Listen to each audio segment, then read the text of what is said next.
নমস্কার, আপনার সঙ্গে আমি মীনাক্ষী। শুরুতেই নজর রাখতে হচ্ছে এসএসসি ভবনের দিকে, কারণ এসএসসি ভবন অভিযান শুরু হয়ে গিয়েছে। চাকরিহারাদের তারা করুণাময়ী থেকে মিছিল করে এসএসসি ভবনের দিকে এগোচ্ছেন, যেখানে এসএসসি ভবনে কিছুক্ষণ আগেই দেখালাম যে পুলিশ মোতায়েন, একেবারে কড়া নিরাপত্তা ব্যবস্থা, যেখানে একেবারে র্যাব নামানো হয়েছে, যেখানে বিশেষ ব্যবস্থা করা হয়েছে আটকাতে চাকরিহারাদের।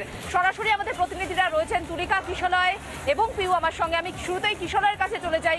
কিশলয়, জানতে চাইবো এই মুহূর্তের পরিস্থিতি, কিন্তু তার আগে আমি দেখাতে চাইছি যে মিছিলটা শুরু হয়েছে, সেই মিছিল করুণাময়ী থেকে শুরু করে এসএসসি ভবনের দিকে এগোচ্ছে।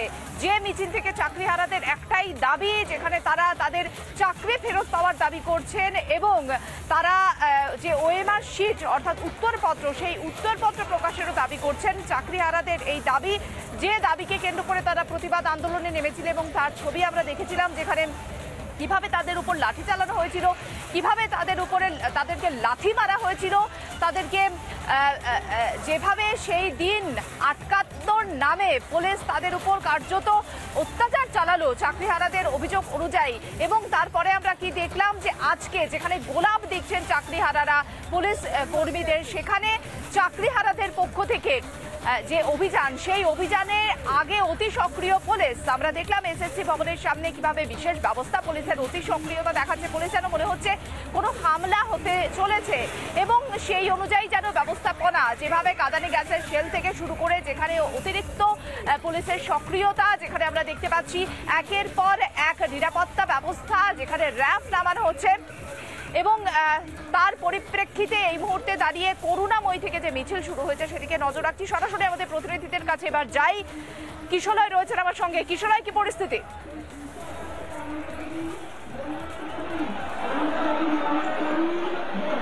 দেখো, দুটো মুখোমুখি ছবি দেখাবো। একদিকে ছবি দেখাচ্ছি এসএসসি ভবনের দুটো গেটের মধ্যে, একটা গেটের সামনে দুর্গের মতো পরিস্থিতি, পুলিশ মোতায়েন, হাতে লাঠি, মাথায় হেলমেট এবং ব্যারিকেড। এটা একদিকের ছবি দেখাচ্ছি।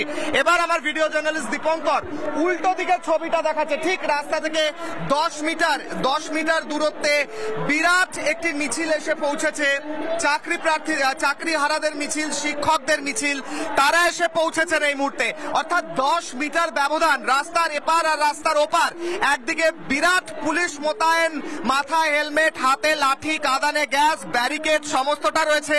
উল্টো দিকে শান্তিপূর্ণ একটি মিছিল, হাতে মাইক এবং লাউড স্পিকার নিয়ে চাকরিহারা শিক্ষকরা এসে পৌঁছেছেন। তাদের দাবি হচ্ছে তাদের চাকরিটা, যারা ন্যায্য, যারা যোগ্য, তাদের চাকরিটা ফিরিয়ে দেওয়া হোক। এই মুহূর্তে তারা অবস্থানে বসছেন, দেখাচ্ছি সেই ছবি লাইভ। দীপঙ্কর দেখাচ্ছে তারা অবস্থানে বসে পড়ছেন এক এক করে। তারা কোনো মতেই এই পারে এসে এসএসসি ভবনে ঢোকার চেষ্টা করবেন না গায়ের জোরে। দীপঙ্কর সেই ছবি দেখাচ্ছে, বসে পড়ছেন চাকরিহারারা। তারা রাস্তার ওপর বসে অবস্থান বিক্ষোভ করবেন, সেই ছবি একদিকে উঠে আসছে। আর অন্যদিকে পুলিশ মোতায়েন রয়েছে প্রচুর পরিমাণে, সেই ছবিও উঠে আসছে। অর্থাৎ এসএসসি ভবনের সামনে থেকে লাইভ ছবি। এই মুহূর্তে উত্তপ্ত হচ্ছে পরিস্থিতি। একদিকে পুলিশ বাহিনী, উল্টো দিকে চাকরিহারারা। যদিও চাকরিহারারা কিন্তু বসে পড়েছেন মাত্র এই পুলিশের থেকে 10 মিটার কি 20 মিটার দূরত্বের একটি জায়গায়। তারা এইদিকে আর আসছেন না, কিন্তু পুলিশের হাতে কিন্তু লাঠি রয়েছে এবং কাঁদানে গ্যাস রয়েছে। যে কোনো পরিস্থিতিতে যাতে তারা সেই লাঠি ব্যবহার করবেন কিনা সেটা প্রশ্ন থাকছে, কারণ আমরা দেখেছি ডিআই অফিসে কি হয়েছিল। তাই চাকরিহারারা বলছেন যদি লাঠিও খেতে হয় তাও আমরা আন্দোলন চালিয়ে যাব। মীনাক্ষী, কিশলয় যে ছবি দেখাচ্ছে এই মুহূর্তে আপনারা দেখতে পাচ্ছেন, দুদিকের ছবি কিশলয় তুলে ধরছে, যেখানে চাকরিহারারা তারা অবস্থানে বসে পড়েছেন এবং অন্যদিকে তাদেরই আটকাতে পুলিশের যে অতি সক্রিয়তা, পুলিশের যে ব্যবস্থাপনা, সেই দুটো বিপরীত ছবি বলা যায়। শান্তির পথে চাকরিহারারা, শান্তিপূর্ণ প্রতিবাদের পথে তারা, আর অন্যদিকে পুলিশকে আমরা দেখতে পাচ্ছি যে অতি সক্রিয়তা পুলিশের। কিশলয়, এই কথা সূত্র ধরেই আমি তুলিকার কাছে চলে যাই। তুলিকা, দুটো বিপরীত ছবি কিশলয় দেখালো, শান্তিপূর্ণ অবস্থানের পথে চাকরিহারারা আর পুলিশ তৈরি একেবারে লাঠি সোটা নিয়ে। তুমি যেখানে আছো সেখানকার ছবি জানাও।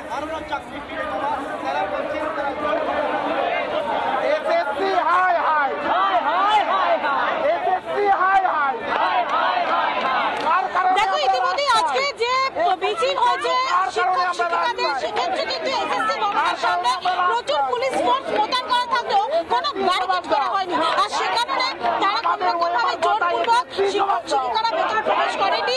এই মুহূর্তে একেবারে এসএসসি ভবনের সামনে এই মুহূর্তে রাস্তায় বসে বিক্ষোভ প্রদর্শন করছেন যারা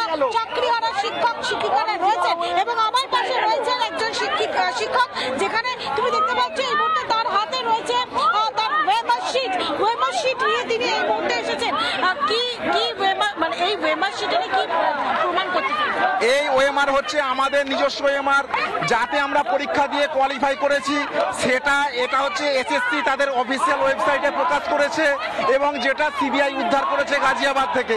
এই ওএমআর এর অরিজিনাল সার্টিফাইড কপি এসএসসির কাছে কোথাও না কোথাও আছে। এসএসসির অরিজিনাল ওএমআর না থাকলেও এর মিরর ইমেজ এসএসসির কোনো না কোনো সার্ভারে আছে। আজকে যদি এসএসসির এই সার্ভারে না থাকে, এসএসসির অনেকগুলো আঞ্চলিক অফিস আছে, পাঁচটা আঞ্চলিক অফিস আছে, সেখানে কোনো না কোনো জায়গায় আছে, সেটা আমাদের সামনে আজকে দিতে হবে। আজকে এসএসসির অফিসিয়াল ওয়েবসাইটে যতক্ষণ না পর্যন্ত এটাকে পাবলিশ করছে আমরা এখান থেকে উঠছি না। আমরা এটা আজকে মিরর ইমেজ প্রকাশ না করলে কোন রকম ভাবেই তারা এই অবস্থার বিক্ষোভ থেকে উঠবেন না।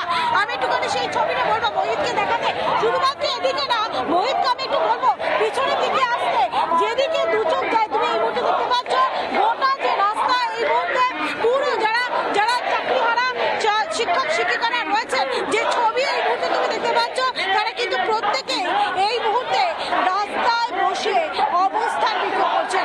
অর্থাৎ যেহেতু পুলিশের পক্ষ থেকে কোনো ব্যারিকেড করা হয়নি, সেক্ষেত্রে তারা এই এসএসসি ভবনে, আমি একটুখানি রিপাবলিক বাংলা দর্শকদের বোঝানোর জন্য বলবো যে একদিকে আচার্য সদন এবং ঠিক তার উল্টো দিকে যে রাস্তা, সেই রাস্তার সামনে এই মুহূর্তে অবস্থান বিক্ষোভ করছেন যারা চাকরিহারা শিক্ষক শিক্ষিকারা রয়েছেন। তারা এই মুহূর্তে তুমি দেখতে পাচ্ছ, আমি কিন্তু স্লোগান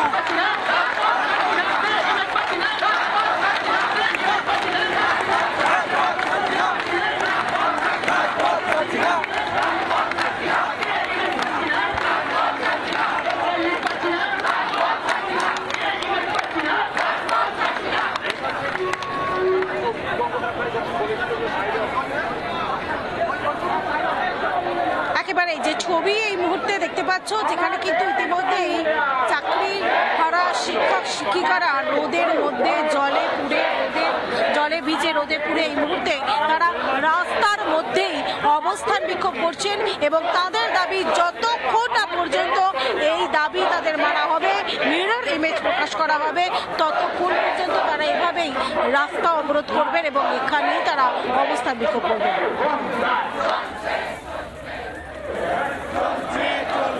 কি বলছেন তারা, যে সরকারে তাদের ভরসা নেই, অনশনে তাদের ভরসা? তুমি সঙ্গে থাকো, পিউয়ের কাছে চলে যাই। পিউ, কি বলছেন চাকরিহারারা, যে সরকারে তাদের ভরসা নেই, অনশনই তাদের একমাত্র পথ, যে কারণে রাজপথে নামতে হলো?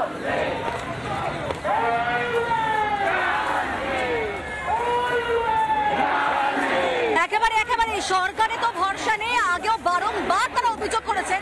মিনাক্ষী, সে প্রশ্নের উত্তর অবশ্যই জানবো, তবে আগে একবার ছবিটা দেখবো।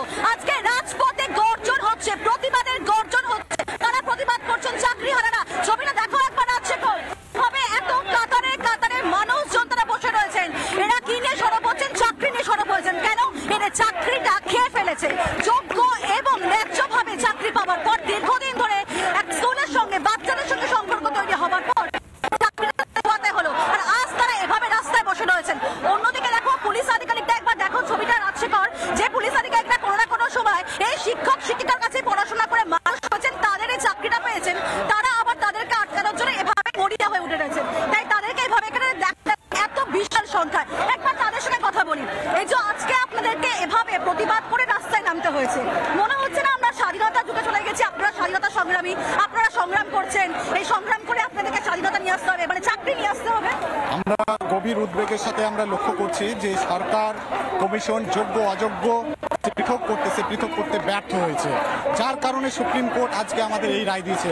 আমরা সঠিকভাবে পরীক্ষা দিয়ে সঠিকভাবে আমরা চাকরিটা পেয়েছিলাম, কিন্তু সমস্যাটা কি হলো? সরকার, কমিশন আমাদের সঠিক সাহায্য করেনি, যার কারণে যোগ্য অযোগ্য সরকার সাহায্য করেনি। সরকারের দিকে একেবারে মিনাক্ষী প্রশ্নটা তুমি করেছিলে, সেই উত্তর আশা করি তুমি পেলে যে সরকার সাহায্য করেনি। সত্যি তো, কেন যোগ্য অযোগ্য থেকে আলাদা করা গেল না? আচ্ছা, একবার কথা বলবো, যে পুলিশ আধিকারিক সেদিন এত বড় একটা ঘটনা ঘটালেন, তাকেই আবার তদন্ত ভার দেওয়া হলো, কিভাবে দেখবেন? সেটা আমরাও অবাক হচ্ছি, কারণ এত বড় ঘটনার পর তাকেই তদন্তের ভার দেওয়া হলো, এটা আমরা জেনে এইমাত্র জানতে পারছি আপনাদের মারফত। সেটা দেখে আমরা অবাক, কারণ কেন জানি এটা আপনাদের মাধ্যমেই আপনারা বার্তা পৌঁছান যে এটা কি হলো একেবারে। এবং সেখানে কিন্তু আজ রাজপথে একটাই গর্জন, তারা যোগ্য, তাদের চাকরি দরকার, এবং সবচেয়ে বড় কথা হচ্ছে স্বেচ্ছাশ্রম নয়। মমতা বন্দ্যোপাধ্যায় বলে